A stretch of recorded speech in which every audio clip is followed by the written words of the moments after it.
Hey Waffle Gang, I do hope you're well. My name is Mark and today we're checking out some more Reddit stories, and if you do love a Reddit story, why not consider hitting that like, subscribe, maybe that notification bell too, and let's crack on with today's first story. Much love guys. Now today's first story comes from No Orlando 25 and it says, am I the arsehole for forcing my father's partner to take back a lie she told my children? I'll preface this by saying I don't have the best relationship with my father, and his partner Blair is a big part of the reason why. While I don't hate her, she's extremely obnoxious and childish. She's also horrible with boundaries. It feels like any time someone tells her no, she hears maybe. She's been like this for as long as I've known her, but it's become harder to deal with since I had children, so I tried to keep some distance. Anyway, Blair and my father are planning on going to Orlando in July. About a month ago, she asked whether me, my husband, and our kids, 7 male and 3 female, wanted to join them. I thanked her for inviting us but said no, because we're planning on going next January and there's a pretty big chance I'll have to work in July. Also, and I didn't say this to her, we've been to Orlando with her before, and my husband has stated he'd rather eat glass than do it again. A week later, Blair told me that they were getting tickets and asked me whether I was sure we wouldn't join them. I said I was. Days after that, my sister called me. Blair had told her I was thinking about going while inviting her and her boyfriend. I once again told Blair we wouldn't go. Finally, Blair asked me if I'd be okay with her and my father taking my kids to Orlando. I said no because we're not even in the same hemisphere as the US, and I wouldn't let my young children travel to a different country without me or my husband. Last week, my sister babysat my kids while my husband and I went out. While we were gone, Blair visited to drop off a gift she and my father had bought for my husband.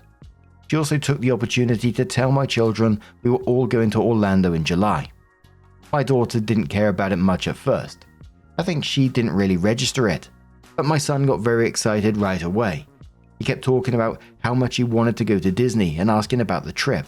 And after watching her big brother like that, my daughter jumped on the bandwagon with him.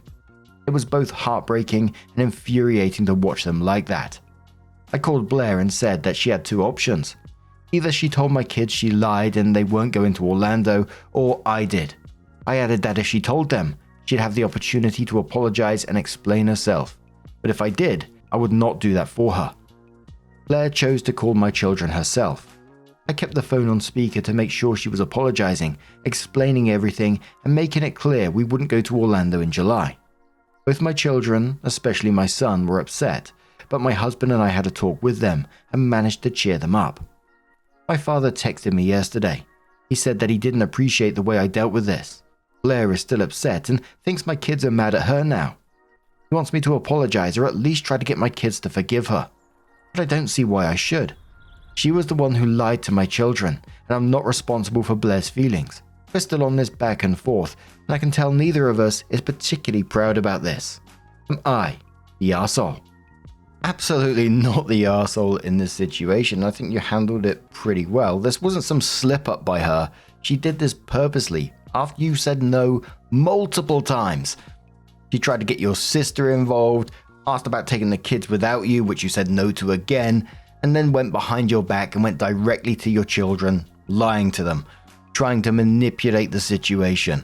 And the fact that this was done behind your back when you weren't even present, it just makes it even more shadier. And assuming she done that so you'd feel pressured to give in, then disappoint them, which, is manipulation all over. And Blair's feelings don't really matter in this situation. She created the mess. She gets to clean it up. It's that simple. But absolutely stand your ground on this one, but Commoner says not the arsehole. Well, she did lie to your kids after repeatedly being told you were not going to. Commoner says I would seriously consider a no contact period until Blair learns that lying has consequences. Opie says I've considered going low contact with Blair for a while, not due to lies. This was the first time she lied to my kids, but because dealing with her genuinely feels like dealing with a child. Commoner says not the arsehole. She's the living example of I intentionally screwed up and I'm upset and hurt because I don't want to take responsibility for my own action. I just want to blame everyone else. Another commenter says, as much as I generally have no issue with my father's relationship with Blair, The big problem I do have with it is that I feel like I'm the only person who says no to her. Whenever my father does say no, which already doesn't happen often, she ignores him. She's used to doing what she wants without anyone stopping her. Most of the time, I don't care. It doesn't really affect me that much. I do not tolerate this when it comes to matters related to my children, and I've made that very clear in the past. I think that's why I didn't expect her to lie to them. So at some point later, OP does update and says, I want to start off by saying my kids are both doing well. My daughter's birthday is coming up, which she's very excited about.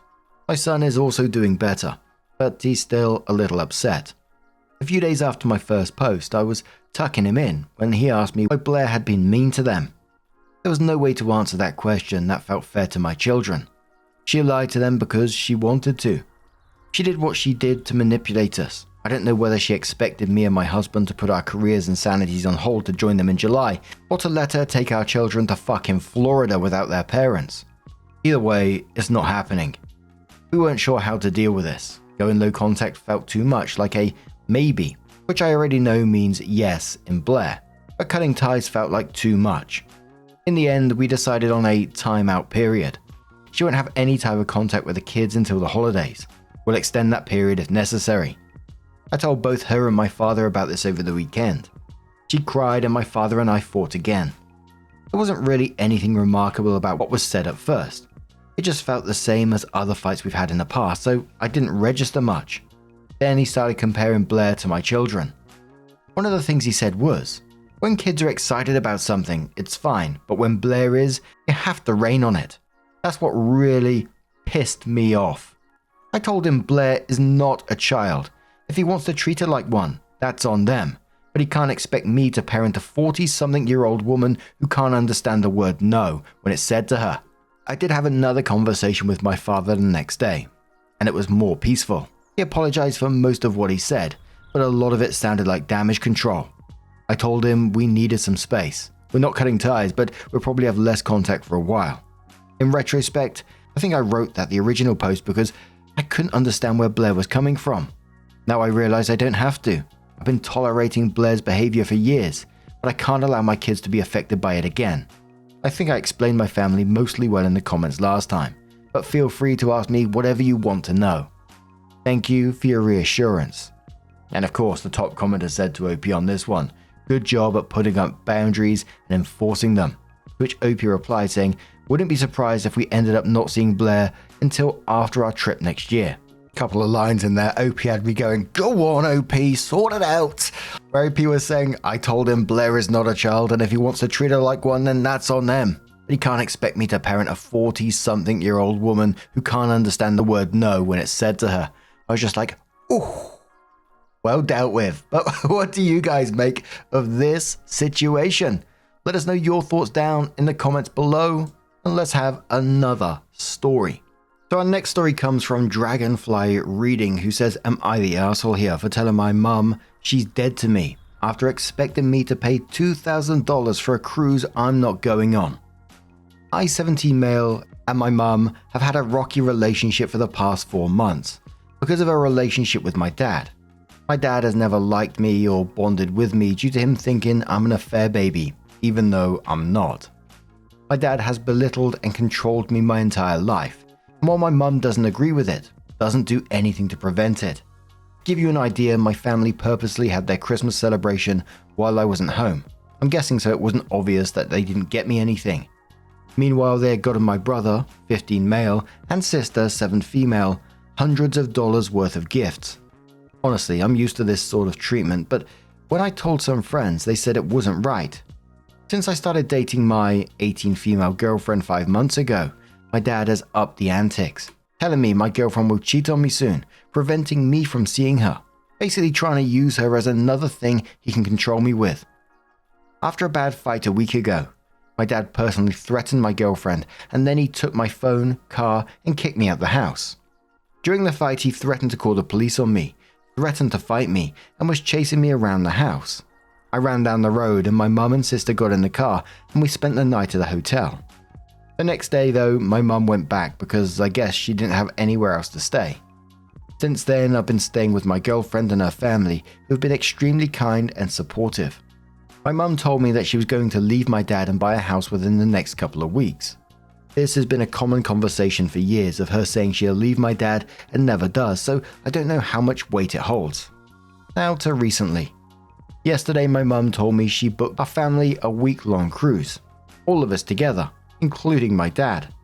After some back and forth with my mum of saying I didn't want to spend the week with my dad, let alone on a cruise ship, she told me if I didn't go, I owed her $2,000, the cost of my ticket. I told my mum I never wanted to speak to her again, and that even if she buys a house I won't be moving back in with her. I don't even know where they're planning on going or when it is, but on the other hand, maybe it could be fun. I have a bad relationship with my dad and brother, and from the looks of it, me and my mum are heading down that path. But I do have a great relationship with my little sister. I know I'm young, so maybe I'm just not seeing the bigger picture. Am I the jerk for not wanting to pay $2,000 for a cruise I didn't even want to go on in the first place? Edit. I have a job and can afford the $2,000, but it would be almost all of my savings for those wondering. I see a lot of people telling me to do a DNA test and confused why there hasn't been one done already. I'm sure I am his kid. I hate to say it, but I look exactly like him. I don't know if a DNA test or paternity test has been done already when I was younger. Even if I were to get one done and throw the results in his face, I doubt it would change anything. He'd probably deny it. I really think the only reason he accused it is to further isolate me from my family. I also don't have the means to buy one right now. I'm trying to save everything I can to buy my own car. In the future, when I'm more stable, I may try and do one just for peace of mind. I know this may not make sense to most of you, but my dad is extremely stubborn. That's an extremely sad and worrying situation in an abusive household by the sounds of it. Your dad sounds abusive and your mum's enabling it. And I think it's one of those that's just not going to change until you're out of that situation as well. We've seen it in so many of these stories that where they treat their kids like shit, and then as soon as OP gets to the legal age to move out where they are, and they eventually do, they're all shocked Pikachu face about it. And your mum threatening to move out and buy a house in the next couple of weeks, I think is exactly like you said. It's just a threat. You said it's been a common conversation for years, and straight after this, she's booking a family cruise with him included. That's not someone who's moving out away from him anytime soon. I don't know where this is. It sounds like the US, but I wonder if there's like child service resources that OP could reach out to help him in this situation, because that just doesn't sound healthy at all. But Rights Good says, setting boundaries with your mum and dad, not the arsehole. He's crazy and she's dysfunctionally enabling him. You do not owe her $2,000. She didn't ask you beforehand, and being trapped on a ship with your parents doesn't sound like a good time. Be careful about your relationship with your siblings though. You need to make clear that you will still care for and want a relationship with them. You just can't live at home anymore because of the way your parents treat you. But not them. That distinction is important because you don't want to put them in the middle of this fight. Your parents will try to turn your siblings against you and claim you abandoned them. Be honest and genuine with your siblings about what's going on, but don't put your siblings in the middle of the fight, especially your little sister. Just let her know it's something between just you and your parents, and that she has nothing to do with it. Do not encourage your siblings to take a side. I'm sorry you have to deal with all this. Good luck. Cyber says not the arsehole, but call the cops on your dad. He kicked you out. He's legally responsible for you. Your mum is just as bad. Two Dogs Life says $2,000 is moving out of the house money most places. People are not allowed to spend your money without your input and agreement first. It's all emotional blackmail and abusive behaviors. If you go to the university or join the military, they have free counseling. Everyone can use some therapy, but it sounds like you've been dealt a shitty hand of a start. In order to approach adulthood in a healthy way and actually figure out what's good and not so good, it helps to have someone neutral who can walk you through stuff. And one more comment which says not the arsehole. Your mum is. She accepts your dad being awful to you without reason. By the way, even if you weren't biologically his, this wouldn't be a reason, and he would still be a dick for resenting you. You have been strong for too long and have accepted their behavior. Now it's time to set boundaries and stick to them. Your mother wants to act like they are not in the wrong because that is the easy route.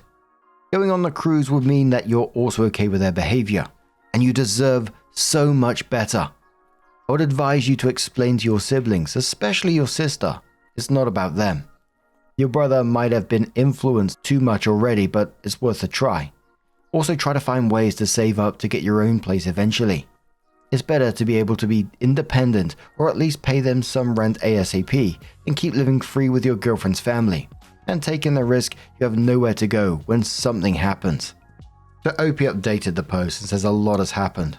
First off, I know this sounds fake, but I really need help trying to navigate my situation with my mum.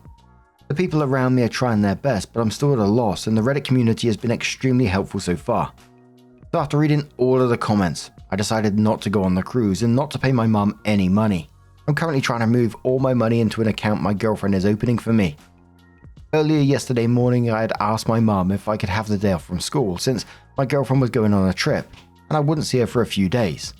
She agreed, nothing out of the ordinary, and she would let my dad know. To clarify, this is my second absence total. After about an hour of being out of school, my dad texted me a threatening message. When I talked to my mum about it, she told me she never gave me permission to skip school. I do have the text messages to prove she did. Around 30 minutes later, the cops showed up at my girlfriend's house because my dad had reported me for truancy. Obviously, this is not true. I talked to the cops while my girlfriend stayed inside since I didn't want to get her involved.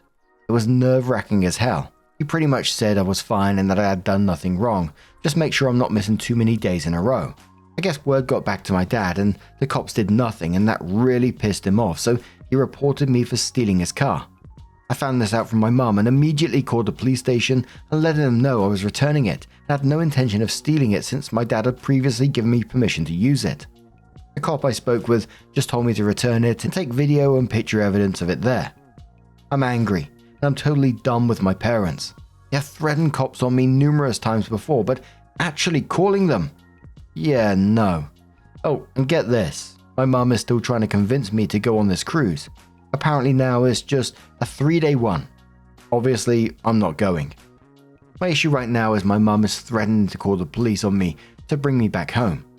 I've been staying with my girlfriend and her family and I feel incredibly loved and supported. I don't want to leave them. I've been extremely stressed and anxious about the thought of having to go back home. My dad doesn't even want me there, but my mum is threatening to report me as a runaway in order to bring me home. I'm still 17 and legally I'm not allowed to move out against my parents' wishes. I contacted a lawyer yesterday night to discuss possibly being emancipated. The lawyer messaged back today saying he thinks that I have a case and is willing to work with me. My mum told me by the end of this week she will have a new place for us to move into. I feel like it's a blatant lie since she's going on a cruise at that time. Since I don't have a car anymore, my girlfriend and my girlfriend's mum have offered to take me to school and work. I would also like to mention that since I've been living with my girlfriend, my family hasn't supported me in any way. Another issue I'm having is I have not responded to any messages my mum has sent. I forgot to include, but they reported the car. They also shut off my phone. I ordered a new one that should be coming in a few days, thankfully. My girlfriend is on a trip right now and my mum has been spamming her phone with messages trying to reach me. Same with my girlfriend's mum. I have no intention of talking to her. She has blamed every problem on my dad and has refused to hold herself accountable for anything. I'm tired, confused, and I don't know what steps I should take are. Skydiving Sus says the fact that your parents called the police on you twice and they have documented that your parents are trying to use the police to get their way, while you're calmly explaining that you're just trying to find some peace. Even if they do call about you being a runaway, the cops will see you're safe, see your contact with an emancipation lawyer, and see how they've previously been called for BS. And they're very likely not going to put you back into harm's way. I'm not a lawyer, but it makes sense. OP replied to that saying, "This is what I'm hoping for. I'm calling the police station today, though, to try and get more clarification on whether or not they will take me back home if my parents do end up calling." Tremendous says, "Not the arsehole, you're handling this with a lot of strength and clarity. Have you considered reaching out to a local community center for additional support while you work through emancipation? It's surprising how quickly things escalated with the police involvement, but it seems like you're already taking the right steps to protect yourself." OP says, "Everything happened so fast, I'm still trying to process it. My girlfriend's parents didn't feel comfortable having me there after the cops were called without me taking legal action to be emancipated. What is considered a local community center?" And there was lots of good advice for OP in there as well. A lot of people just saying prioritize yourself and do what you can to get yourself out of that situation as soon as possible. A lot of people talking about the emancipation and and various other ways to get himself out of the house. But that is just so heartbreaking for OP. Just couldn't imagine myself in that situation, family treating you in that way. And the dad in this, doesn't want him around but keeps calling the police to bring him back. I mean, make it make sense. Whatever happens going forward, I really do wish you the best, OP, and I hope that you do get yourself out of that situation ASAP. But what do you guys make of this situation? What would you say to it? Let us know your thoughts down in the comments below. Let's have another story. This one is flagged on our own subreddit r/Mark Narrations as an entitled People Story from Lazuli73, who says, The Ballad of Peanut Butter John.